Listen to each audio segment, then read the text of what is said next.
lungdam na lai siang tho John lungdam na lai siang tho alian som ni aneu som le khat pan som le ge chang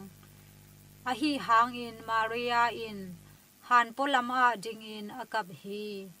aka kom in kun suk in han sung en a pon pak silvan tung mi ni Jesu luang akisial na mun alukhunga khat ake khon to a khat atu amu hi amau te in numei o bang hang in kam na hi hiam chin adong u hi Maria in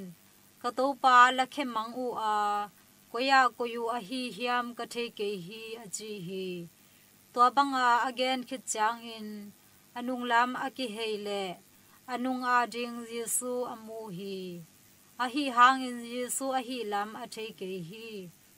Jesu in ama kyang a numei o bang hang in kam na hi hiam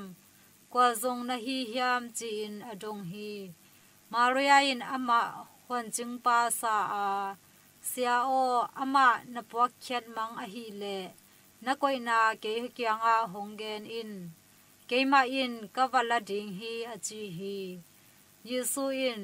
Maria o chin sam a Maria ki hei in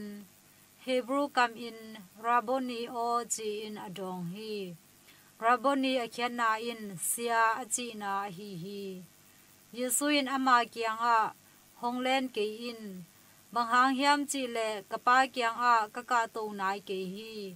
a hi zong in kasangam te kyang a vapai in la kapa a hi no te pa kapasian a hi no te pasian kyang a kaka to ding thu amau te kyang a vahil in chin asol hi Madelena khwami Mary zong vapai a keima in topa kamukhin hi chin anung zui te kyang a gen a